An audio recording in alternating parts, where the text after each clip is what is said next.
cop laughs in court after arresting a man he thought was lying about being a U.S. Army general, but that laugh didn't last long. The courtroom in Toledo, Ohio was quiet enough to hear the ticking of the clock above the judge's bench. Every eye turned toward the man sitting at the defense table, a tall, broad-shouldered black man in a dark gray suit, hands clasped in front of him, calm as stone. His name was General Marcus Tillman. To anyone who didn't know better, he looked like any other middle-aged man fighting a petty charge. But the way he sat, straight, focused, respectful, gave him a quiet authority that most men never learned.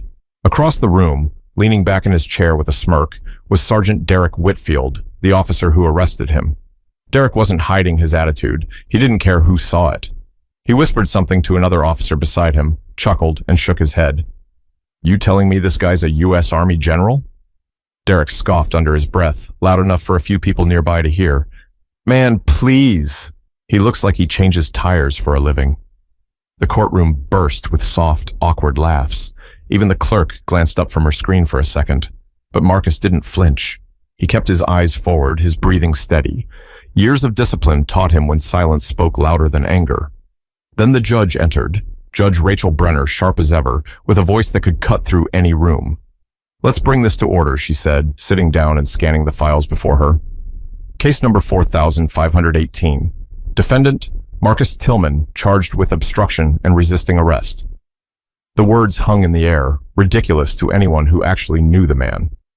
Marcus glanced briefly at his attorney, Anthony Graves, a young public defender who'd been assigned the case last minute. Anthony leaned close and whispered, "Sir, I know this looks bad, but keep calm. We'll get through this." "I've been calm my entire life," Marcus replied quietly, his voice deep but patient. "That's not the problem." Across the room, Derek leaned back and chuckled again, folding his arms like he owned the place. The arrogance was thick enough to feel it in the air. When the judge asked the officer to recount what happened, Derek wasted no time turning it into a story. "Your Honor, I stopped the defendant because he was acting suspiciously near a closed construction site. He got aggressive when I questioned him, refused to show ID, and started arguing about his rights." Anthony rolled his eyes. "Of course he did," he muttered under his breath. But Marcus didn't say a word. He just watched Derek talk, the same way he used to study enemy commanders through binoculars years ago, quiet, observant, waiting for the right move. The officer's confidence was almost cartoonish. "I had to detain him for my safety," Derek continued. "Man was reaching in his jacket, and I wasn't about to take chances. Turned out he had no reason to even be there." Marcus finally looked up. His gaze was sharp now, calm but cutting.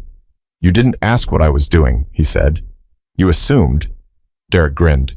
"Assumed? I knew something was off. I've been doing this job 15 years. I know trouble when I see it." A few people in the back shifted uncomfortably. The judge's eyebrows lifted just slightly. She'd seen plenty of cases like this.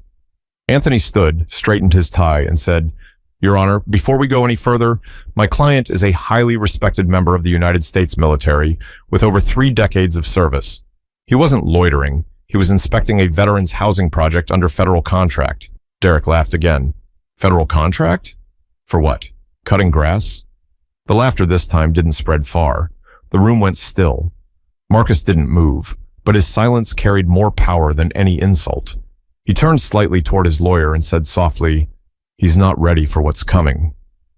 Anthony blinked, unsure what Marcus meant, but the tone made him believe it.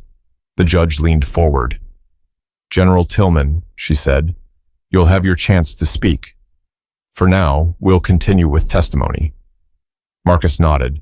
"Yes, ma'am." But deep down, he knew this was bigger than a traffic stop or a courtroom argument. Something about Derek's smug grin told him this wasn't just ignorance. It was arrogance that needed to be corrected in the right way. He sat back, folded his hands again, and waited. There was no anger on his face, just patience, the kind that made everyone around him a little nervous. But before anyone in that courtroom would understand who Marcus Tillman really was, they had to hear how it all started. One quiet evening on a deserted street just outside Toledo. It was late evening in Perrysburg, Ohio, a few miles south of Toledo. The sun had already dropped below the horizon and the air was still, carrying that faint smell of rain from earlier in the day. General Marcus Tillman was driving home from an inspection at a new veterans housing site. It had been a long day, the kind that made your back stiff and your mind wander. He wasn't in uniform that day, just a plain navy polo shirt and khaki pants. His car, a silver Ford Expedition, had government plates. Inside the passenger seat sat a thick binder of project notes, blueprints, and a sealed envelope marked Department of Defense. He'd planned to drop it off first thing in the morning. Up ahead, a police cruiser sat idling at a stop sign, lights off. As Marcus passed, he noticed the cruiser pull out behind him. He didn't think much of it, at least not at first. But the headlights stayed close, too close. He glanced at his rearview mirror, then at his speedometer. 41 in a 40 zone. Nothing unusual. Still, the cruiser followed. A minute later, flashing red and blue lights filled his back window. Marcus sighed, eased over to the shoulder, and put his hands on the steering wheel where they could be seen. It wasn't his first time dealing with authority, but it was the first time he wasn't the one in command. The officer approached slowly. It was Sergeant Derek Whitfield, stocky, mid-40s, with a square jaw and the kind of stare that never came from caution, only ego. "Evening," Derek said, shining his flashlight through the window. "License and registration." Marcus reached carefully for his wallet. "Of course, officer." "May I ask what the issue is?" "You rolled through a stop sign back there," Derek replied flatly. Marcus blinked. "A stop sign?" "Yeah. You didn't make a complete stop. Been drinking tonight?" "No, sir," Marcus said evenly. "Just coming back from work." "Work, huh?" Derek leaned in slightly. "What kind of work?" "I'm with the U.S. Army," Marcus said, handing over his license. "General Marcus Tillman." Derek smirked. "General, huh? That's a new one. You military guys love throwing titles around." Marcus stayed quiet, watching him. "It's not a title, officer." "It's my job." Derek took the license and flashlighted it. "We'll see about that. Sit tight." He walked back to his cruiser. Marcus exhaled slowly. It wasn't anger that filled him. It was that familiar mix of exhaustion and disbelief.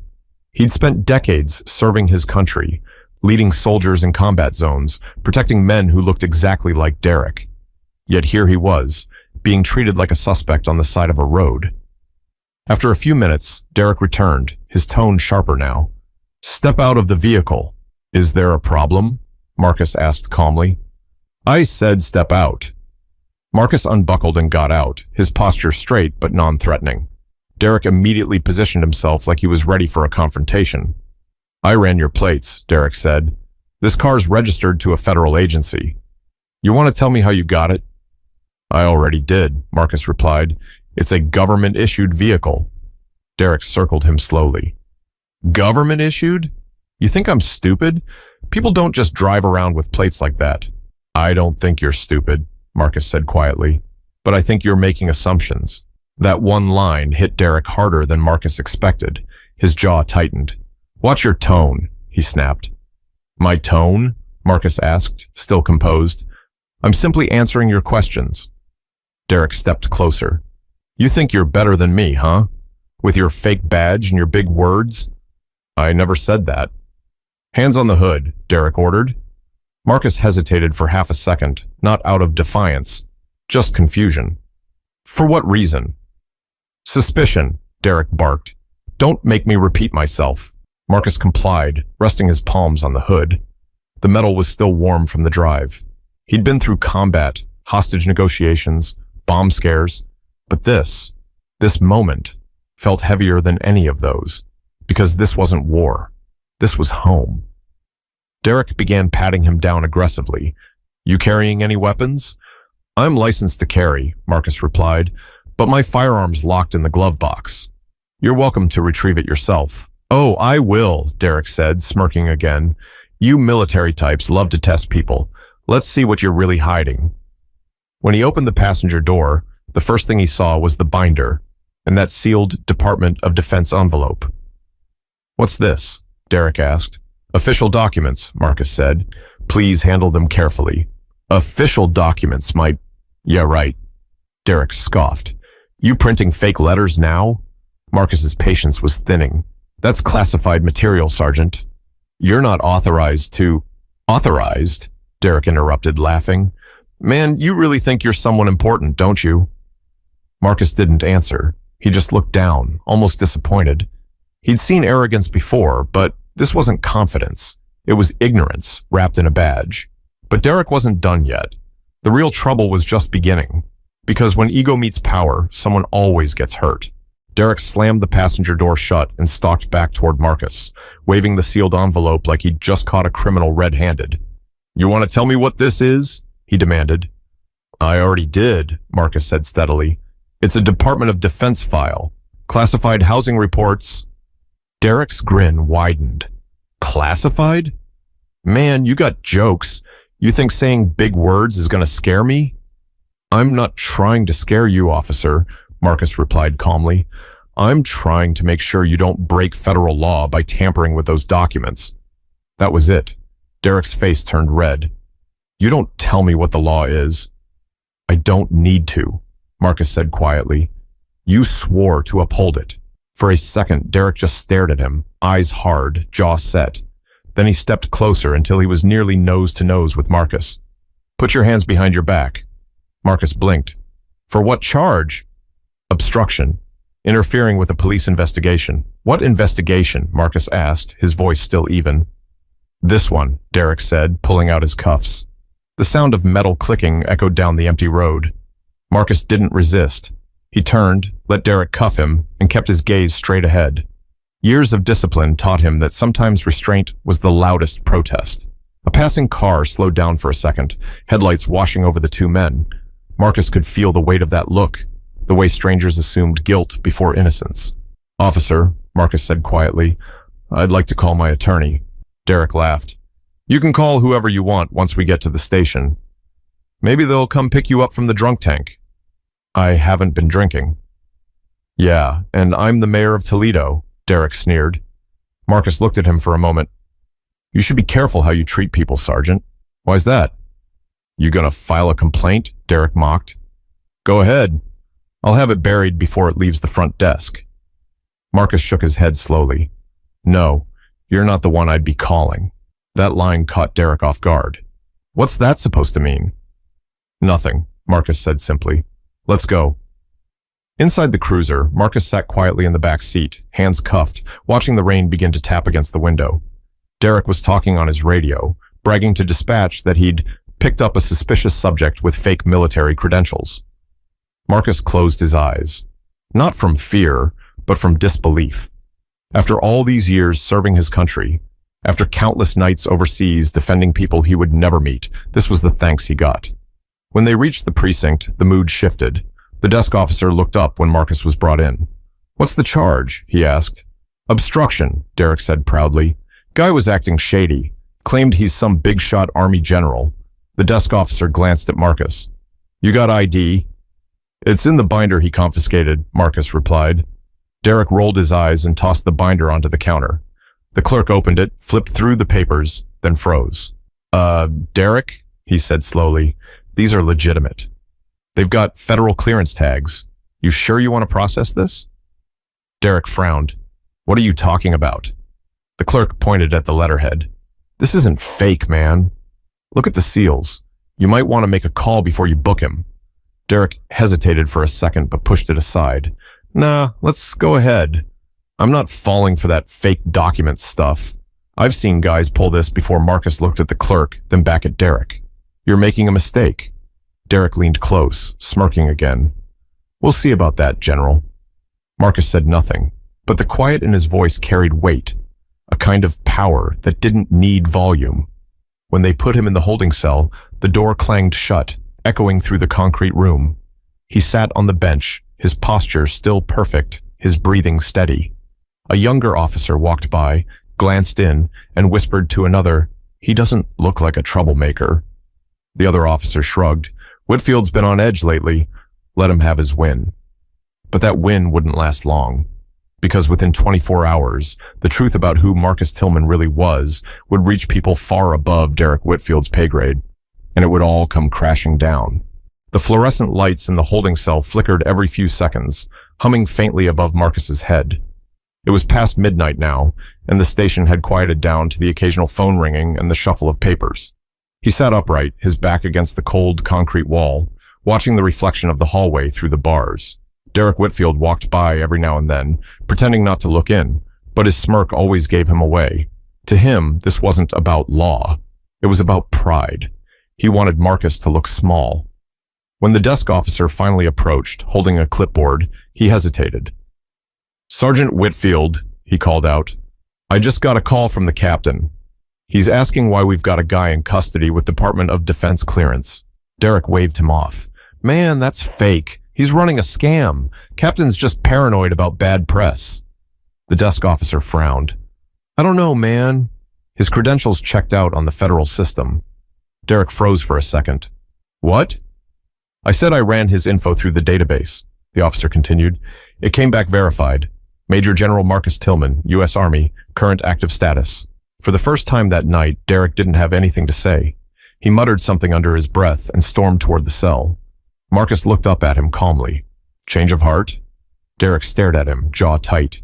"Who the hell are you?" "I told you already," Marcus said. "You just didn't want to believe me." Derek stopped himself, his voice shaky now. "Why didn't you say something sooner?" "I did," Marcus replied, "more than once." The silence between them stretched. Derek finally turned away, mumbling, "Wait here." Marcus let out a slow breath. He could have made a scene. He could have pulled rank, shouted his title, called his connections the moment those cuffs went on. But he didn't. Because sometimes people needed to see their own arrogance play out before they'd ever understand it. A few minutes later, the door opened, and the captain, a tall woman with graying hair, walked in. "General Tillman," she said. Marcus stood. "Yes, ma'am." "I'm Captain Elena Brooks," she said, clearly uncomfortable. "I am so sorry about this, sir. We've verified your identity and your credentials. You're free to go." "Thank you," Marcus said simply. Derek stood behind her, eyes down. He looked like a kid who'd just been caught stealing candy.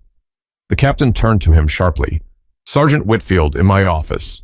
Now." He followed, silent. Marcus gathered his binder and envelope from the desk, checking that everything was intact. The younger officer who had verified his credentials approached him carefully. "Sir, I just want to say, for what it's worth, I'm sorry. That never should have happened." Marcus nodded. "You're not the one who needs to apologize." As he walked toward the exit, he caught a glimpse through the glass window of Derek standing in the captain's office, getting chewed out. He didn't smile, didn't gloat. He just kept walking. Outside, the air felt heavy. The streetlights cast long shadows over the lot, and the sound of rain dripping from the awning filled the silence. He got into his SUV and started the engine, staring at his reflection in the rearview mirror. His eyes were tired, but focused. The look of a man who had spent his whole life fighting battles that no one else wanted to see. As he drove away, he made one call, just one. It wasn't to a lawyer or a friend. It was to a number stored deep in his contacts, one labeled Office of the Secretary of the Army. "Sir," the voice on the other end said, "we've been informed of the situation. Are you all right?" "I'm fine," Marcus said, "but I'm not the one who needs help understanding what just happened." "Understood," the voice replied. "We'll handle it." Marcus ended the call, pulled into his driveway, and sat there for a moment. His house was quiet. The world was quiet. But inside him, there was that old familiar ache. The one that came from realizing some fights didn't end when you left the battlefield. But this wasn't over. The next morning, Marcus would walk back into that same courthouse, and the look on Sergeant Whitfield's face when he realized who he'd mocked in front of a judge would be something no one there would ever forget. The morning sun streamed through the tall courthouse windows in downtown Toledo. The light hit the marble floors just enough to give the room a calm glow, but there was nothing calm about what was about to happen inside. Marcus Tillman arrived early, dressed sharply in a pressed charcoal suit. He walked with that same slow, deliberate stride soldiers carried long after retirement. Shoulders squared, head high, not out of pride, but out of habit. Every step counted down the hallway, drawing quiet glances from others waiting for their cases. Most didn't recognize him. To them, he was just another man in line for his day in court. At the other end of the hall, Sergeant Derek Whitfield leaned against a wall, flipping through his report file, pretending not to see Marcus approaching. His smirk was back, though not as strong as before. He still believed he had the upper hand. When Marcus stopped a few feet away, Derek finally spoke. "Didn't expect you to actually show up," he said. "I always show up," Marcus replied calmly. "It's part of my job." Derek laughed quietly. "Still keeping up that general story, huh? You got guts, I'll give you that." Marcus looked at him, not angry, not even surprised. "It's not a story, Sergeant. It's my life." Before Derek could respond, the bailiff opened the courtroom door and called, "All rise." Inside, the room was small but packed. A few reporters were present, local news types who loved a good police story. The judge, Rachel Brenner, sat tall behind the bench, flipping through her notes. "Case number 4518, she began. The state versus Marcus Tillman." Anthony Graves, Marcus's young attorney, leaned over. "Sir, we're going to let him speak first. Just stay calm." "I've been calm," Marcus said softly.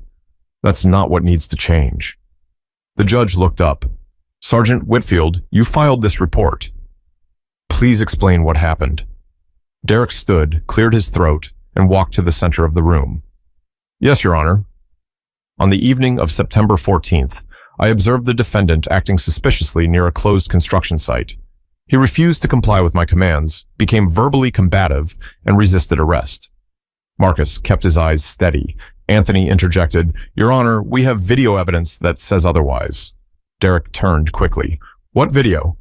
Anthony smiled faintly. "Your body cam, Sergeant." The judge raised an eyebrow. "Play it." The room went silent as the bailiff rolled in a laptop and connected the footage. On screen, Derek's voice blared through the speakers, loud, mocking, and full of attitude. "Yeah, sure, you're a general," the recording played. "Next you'll tell me you work for the Pentagon." Then Marcus's calm reply followed. "Sir, please handle those documents carefully." The room shifted. People exchanged quiet looks. Even the judge leaned forward slightly. When the clip ended, Derek's smirk was gone. His face flushed red. Anthony stood. "Your Honor, my client did not resist. He complied, remained respectful, and identified himself multiple times. Yet he was arrested, mocked, and detained overnight, despite his verified military credentials." Judge Brenner folded her hands. "Sergeant, were you aware of the defendant's identity before detaining him?" Derek stammered. No, Your Honor. I thought he was lying. And when his credentials were verified, I didn't believe it." "You didn't believe a verified federal record?" the judge pressed. "Or you didn't want to?" The courtroom stayed silent. Marcus finally spoke, his voice calm but firm. "Your Honor, I don't want to press charges. I just want acknowledgement." Derek turned, confused. "Acknowledgement? Of what?" "That this isn't about one night or one arrest," Marcus said. "It's about respect, the kind every man deserves, uniform or not." Judge Brenner watched him for a long moment, then nodded slowly. "General Tillman, do you wish to make a statement for the record?" "Yes, ma'am," Marcus said, standing. He turned toward the court, facing Derek. "Sergeant, I've served my country for over 30 years. I've commanded soldiers who looked nothing like me, and I've buried men who died protecting people they never met. I didn't spend my life fighting for freedom just to be treated like a criminal on my own soil." Derek shifted, eyes dropping to the floor. Marcus continued, his voice steady. "You could have asked a question instead of making an accusation. You could have listened instead of assuming, but you didn't. You laughed." He paused, letting the words hang. Derek swallowed hard. The silence was brutal. The judge spoke again. "General, is there anything else you'd like to say before I make my ruling?" Marcus gave a faint smile. "Just one thing." He reached into his pocket, pulled out his phone, and said quietly, "Sometimes respect needs a reminder." And that's when he made the call, the one that would change everything. Marcus held the phone to his ear as the courtroom waited in a thick silence. Even the judge paused, unsure what he was doing. His tone was calm, measured, but there was something in his voice that made everyone sit up a little straighter. "Hello?" Marcus said quietly. "This is General Marcus Tillman. I need to report an incident involving local law enforcement in Toledo, Ohio. Yes, I'll hold." The courtroom was dead still except for the faint static of his speaker. Derek Whitfield shifted uneasily, whispering to the officer beside him, "He's bluffing. There's no way he's calling." Then the voice on the line came through, firm and unmistakably official. General Tillman, we've been expecting your call. The Secretary's office is aware of the situation. You're on speaker with the Inspector General of the Army and the Office of Public Affairs. Are you currently in court? Yes, Marcus replied evenly. The arresting officer and the presiding judge are present. Judge Brenner's eyes widened. General, is this an official communication? Yes, ma'am, Marcus said simply, and it's being logged. The entire courtroom froze. The bailiff straightened his posture. Derek went pale. The voice continued. We'll have a representative from the Department of Defense present within the hour. Please remain where you are. Yes, sir, Marcus said before hanging up. He slipped the phone back into his pocket and looked around the room. Not smug, not angry, just composed. Judge Brenner cleared her throat, her tone now careful. General Tillman, I think it's best we take a brief recess. Marcus nodded. That would be wise, Your Honor. As she struck the gavel, the courtroom broke into murmurs. The reporters who'd been half asleep earlier were now scrambling for their phones, whispering into recorders. Derek stood frozen, watching Marcus walk past him toward the hallway. Wait, he said, his voice shaking. Who was that? Marcus stopped, turned slightly, and looked him in the eye. The people who make sure men like me, and you, are held accountable. He walked out of the courtroom, leaving Derek standing there, sweat starting to bead on his forehead. Outside, in the hallway, Anthony Graves caught up with Marcus. Sir, did that really just happen? Marcus gave a faint smile. Son, when you spend enough time serving your country, you learn a few numbers that matter more than lawyers. They stood in silence for a moment. Then Anthony said quietly, You could have crushed him the moment you were arrested. Why wait until now? Marcus looked toward the courtroom doors, because he needed to show everyone who he really was first. Now, nobody can deny it. Back inside, Derek sat alone at the defense table. His partner leaned over. Man, what's going to happen? Derek didn't answer. He knew. The call wasn't a bluff. And if what he'd just heard was true, this wasn't staying local. The Department of Defense didn't take lightly to one of their own being humiliated in a civilian courtroom. 45 minutes later, the courtroom doors opened again. 2 men and 1 woman walked in, all wearing dark suits with small gold pins on their lapels. The air changed instantly. Even the judge stood. Representatives from the U.S. Army Office of Legal Affairs, one of them announced. We're here on behalf of General Tillman. The reporters' cameras clicked like a chorus of crickets. Derek's throat went dry. The lead representative handed a document to the judge. Your Honor, we are requesting the immediate dismissal of all charges against General Tillman and the opening of an internal review into Sergeant Derek Whitfield's conduct. The Department of Defense will also be issuing a formal statement to the press. Judge Brenner nodded, her expression tight but respectful. So ordered. She turned toward Derek. Sergeant, I suggest you get representation.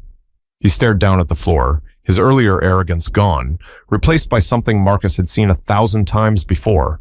Shame. As the representatives walked toward Marcus, one of them said quietly, General, we apologize on behalf of everyone who should have known better. Marcus extended his hand. Apology accepted.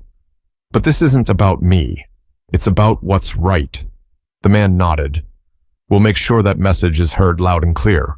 Marcus turned and looked once more toward Derek. Their eyes met for a brief second, not in anger, but in quiet understanding of how far pride can fall when truth shows up in the room. But even with the courtroom turning in his favor, Marcus wasn't done. There was still one thing left to say, not for revenge, but for redemption.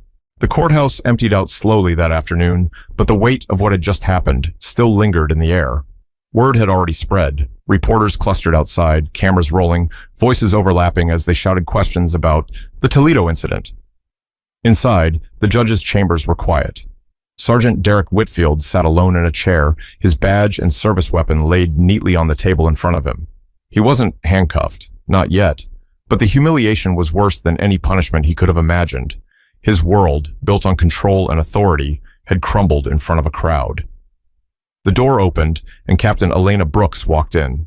She'd been called in from the precinct. She looked tired, disappointed. You know why I'm here, she said flatly. Derek nodded without looking up. Yeah. They're putting you on administrative leave, she continued, pending review. But between you and me, she paused. It's not looking good. Derek finally looked up, his voice cracking just a little. I messed up. Brooks sighed. No, you didn't just mess up, Whitfield. You embarrassed the department, the city, and yourself. That man could have destroyed your career with one phone call, and instead he just let the truth do the talking. He swallowed hard, eyes red. I thought he was lying. That's the problem, she said quietly. You thought. You didn't ask. You didn't listen. For a moment, neither spoke. The room felt heavier than before. Meanwhile, out in the courthouse hallway, Marcus stood with Anthony Graves and the DOD representatives. Reporters tried to push through the crowd, shouting, General Tillman! General Tillman! Do you have a statement? He turned toward them, his expression calm but serious. I do, he said. The microphones extended toward him like metal arms. I've served this country for over 30 years, he began, and I've seen men of every color and background fight side by side. Not because they were the same, but because they believed in the same thing, justice, respect, honor. He paused, scanning the crowd. What happened to me shouldn't happen to anyone. Not because of the color of their skin, or the clothes they wear, or the car they drive. Respect should not be earned through rank or reputation. It should be automatic until proven otherwise. A hush fell over the crowd. Even the reporters lowered their cameras slightly. Marcus continued, I'm not here to ruin a man's life. I'm here to remind people what happens when we stop seeing each other as human beings. When we let fear or arrogance dictate how we treat one another, we lose something far greater than pride. We lose our integrity. The DOD representative beside him nodded subtly. Anthony, still standing nearby, leaned in and whispered, That was perfect, sir. Marcus shook his head slightly. It's not perfect, son, but it's honest. As he left the building, one of the local journalists, a young woman named Dana Morales, called out softly, General, will you forgive him? Marcus stopped at the top of the courthouse steps and turned back. Forgiveness isn't about pretending it didn't happen, he said. It's about refusing to carry someone else's ignorance as your own burden. Dana lowered her mic slowly. The crowd stayed silent. Later that evening, footage of Marcus's speech aired on every major local station, and by midnight it was trending online. People were arguing in the comments, sharing stories, reflecting on what they'd seen.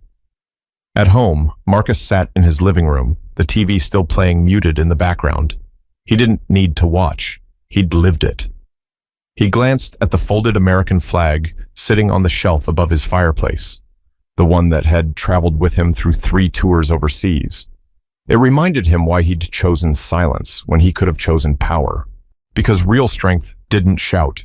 It endured. Across town, Derek sat in his small apartment, staring at the letter that confirmed his suspension. His phone buzzed with messages from reporters and coworkers, but he ignored them all. For the first time in years, he didn't have a comeback or a defense. He picked up his phone, opened a new contact, and hesitated before typing. General Marcus Tillman. He didn't expect an answer, but he called anyway. The line rang twice before a voice picked up. This is Tillman. Derek cleared his throat. General, it's Whitfield. I don't expect you to talk to me, but I needed to say it anyway. I was wrong. All the way wrong. I let pride get in the way of doing my job right. Marcus was silent for a moment. You've taken the first step, Sergeant. The next one's harder. I know, Derek said quietly. I just wanted to say, I'm sorry. I believe you, Marcus replied. Now make sure your actions believe you too. He ended the call gently. Derek sat there, staring at the phone, his own reflection faintly visible in the dark screen. For the first time, he didn't see a badge or authority, just a man who'd finally been forced to face himself. But Marcus knew something deeper than punishment had taken place that day. This wasn't just about a courtroom or a headline. It was about what happens when dignity meets ignorance and wins without hatred. The following week passed quietly. No press conferences, no new statements. Just the hum of daily life moving on, while somewhere beneath it all, lessons settled in the minds of those who had seen the story unfold. General Marcus Tillman went back to his routine, early mornings, black coffee, and checking in with the veterans' housing project he'd been overseeing. The men on site treated him with a kind of reverence now, not because of the headlines, but because they'd heard what he'd done and how he'd handled it. One of the younger workers, Devin, approached him during lunch. Sir, I saw the video, he said shyly. That cop, Man, I don't know how you stayed that calm. Marcus smiled faintly. You don't win every battle by swinging back, son. Sometimes you win by standing still and letting the truth speak for you. Devon nodded slowly, letting the words sink in. As the day went on, Marcus found himself thinking about Derek Whitfield, about the call, about the sound of genuine remorse in the man's voice. He wasn't naive. He knew one apology didn't erase years of arrogance or prejudice, but he also knew change had to start somewhere. That evening, Marcus sat on his porch, the sun low and orange over the Ohio sky. He held a letter in his hand, one that had arrived earlier that day. The return address read, Toledo Police Department. He opened it. Inside was a short, handwritten note. General Tillman, I've been ordered to attend retraining, but this isn't about orders. I wanted you to know that I'm going. Not because I have to, but because I need to. You didn't humiliate me. You showed me who I'd become. I won't forget that. Derek Whitfield. Marcus folded the letter neatly and set it on the table beside him. For the first time in a long while, he allowed himself to smile fully. He whispered to himself, that's a start. The next morning, Marcus was invited to speak at a local community center. Veterans, police officers, and students filled the seats. He stood at the podium in his uniform, not because he wanted to show rank, but because he wanted to remind people what discipline looked like. I'm not here to talk about one bad cop or one bad day, Marcus began. I'm here to talk about what happens when people stop listening to each other.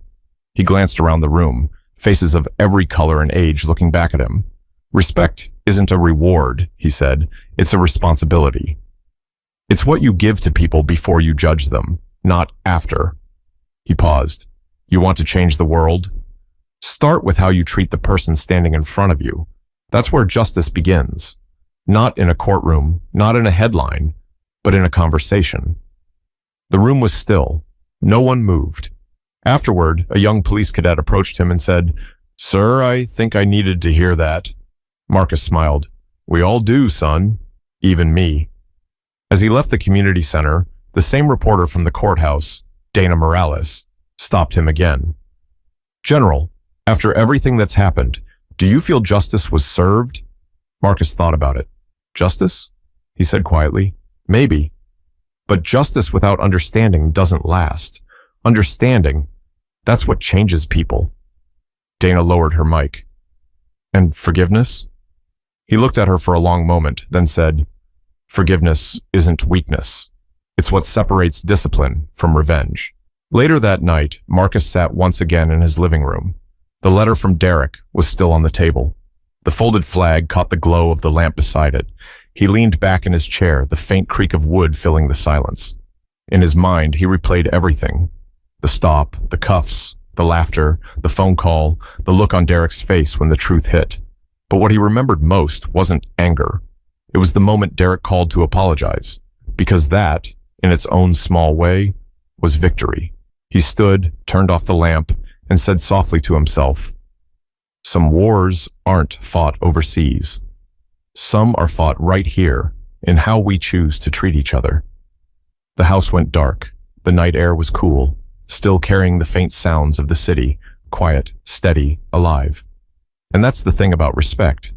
It costs nothing to give, but it changes everything when you do. If this story moved you, take a second today to look at how you treat people, at work, on the street, online. Respect doesn't start with a title or a uniform. It starts with you. Share this story with someone who needs that reminder, and let's make understanding louder than hate.